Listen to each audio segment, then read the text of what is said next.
Aleluya, aleluya, aleluya.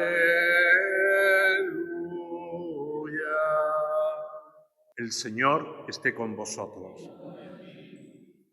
Lectura del Santo Evangelio según San Juan. En el principio existía el Verbo, y el Verbo estaba junto a Dios, y el Verbo era Dios. Él estaba en el principio junto a Dios. Por medio de Él se hizo todo, y sin Él no se hizo nada de cuanto se ha hecho. En Él estaba la vida, y la vida era la luz de los hombres. Y la luz brilla en la tiniebla, y la tiniebla no lo recibió.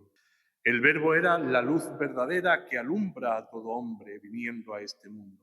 En el mundo estaba. El mundo se hizo por medio de Él, y el mundo no lo conoció. Vino a su casa, y los suyos no lo reconocieron. Pero a cuantos lo recibieron, les dio poder de ser hijos de Dios a los que creen en su nombre. Estos no han nacido de sangre, ni de deseo de carne, ni de deseo de varón, sino que han nacido de Dios. Y el Verbo se hizo carne y habitó entre nosotros. Y hemos contemplado su gloria, gloria como del unigénito del Padre, lleno de gracia y de verdad. Palabra del Señor. Mis queridos hermanos,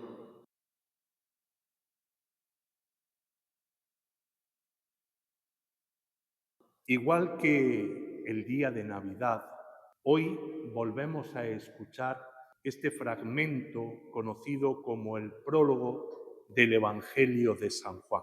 Es tan grande el misterio de la encarnación y del nacimiento del Hijo de Dios, es tal la profundidad del texto que nos transmite San Juan, que por escucharlo nuevamente en pocos días no podemos sino que dar gracias a Dios que nos permite contemplar, profundizar y apropiarnos de toda esta riqueza.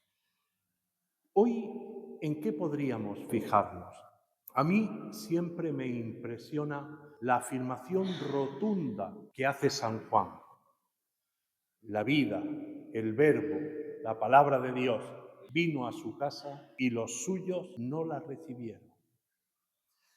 Esta afirmación, mis queridos hermanos, que se aplica directamente al nacimiento de Cristo, en realidad es una afirmación que marca toda la vida de Jesucristo, porque al final Cristo muere crucificado precisamente porque fue rechazado por los suyos.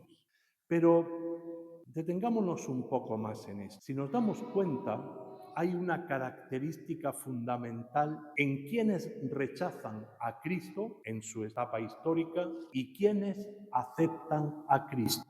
¿Quién rechaza a Cristo? Nos damos cuenta, en un primer momento, el rey Herodes, que intenta matarlo.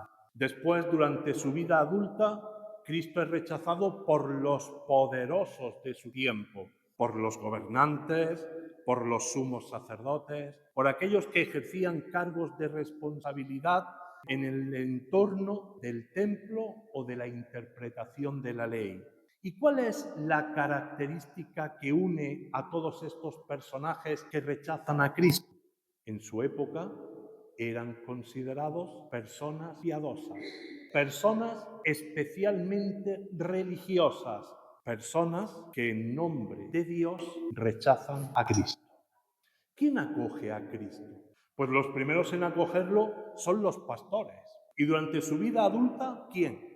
Pues un puñado de pescadores, unos cuantos publicanos, algunas mujeres de no buena reputación. De hecho, son estas mujeres las únicas que permanecen junto a Cristo en el momento de la cruz.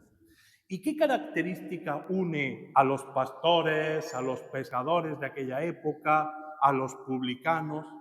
Eran considerados personas que no conocían a Dios y que no vivían correctamente la fe.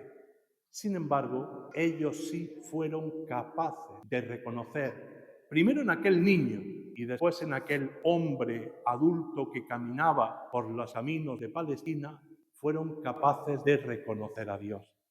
¿Y esto por qué? Esto en realidad, mis queridos hermanos, hace que nosotros nos planteemos la posibilidad de un peligro que tenemos las personas religiosas.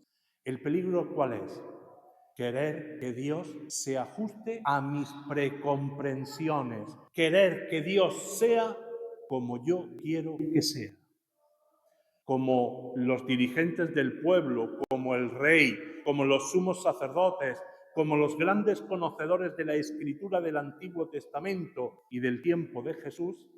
Ellos tenían muy clara cuál era la imagen de Dios. Y por tanto, como Jesucristo no se ajustaba a esa imagen, lo rechazaron.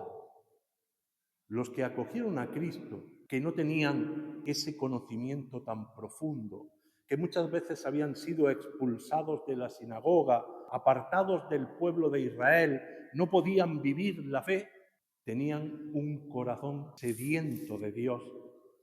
Y por eso no impusieron su criterio a Dios, sino que fueron capaces de reconocer a Dios, aunque no se ajustaba a los arquetipos de su tiempo. ¿Y cuál es el peligro que tenemos nosotros? Querer forzar a Dios para que encaje en nuestra imagen de Dios y no tener un corazón sediento de Dios, capaz de reconocer a Dios en esos momentos, en esas situaciones, en esas personas que salen a nuestro encuentro, pero que como no se ajustan a nuestra idea, no dejamos que penetren en nuestra vida, no dejamos que la luz, como dice San Juan, que brilla en medio de la tiniebla, nos ilumine, sino que también rechazamos nosotros esa luz. Lo que Cristo nos enseña a lo largo de su vida, mis queridos hermanos, es no queramos que Dios sea como a nosotros nos gusta, sino que nosotros seamos como le gusta a Dios. Ese podría ser el gran mensaje de la Navidad, porque solamente quien es como Dios quiere es capaz de reconocer en un niño que está en un comedero de animales a Dios mismo, que ha nacido para nuestra salvación. Solo quien es como Dios quiere puede reconocer a Jesucristo que sale a nuestro encuentro en nuestra vida diaria para darnos su fuerza, para darnos su luz, para guiarnos en nuestro camino como cristianos y sale a nuestro encuentro en los acontecimientos, en las personas que nos rodean, en la meditación de su palabra, en la escucha de la enseñanza de la Iglesia. Solo cuando somos como Dios quiere que seamos, podremos descubrir a ese Cristo y entonces la luz que brilla en la tiniebla nos iluminará a nosotros en el camino de la vida. Vamos a pedirle al Señor, mis queridos hermanos, que a imagen de María y de San José seamos siempre como Dios quiere que seamos. Que así sea.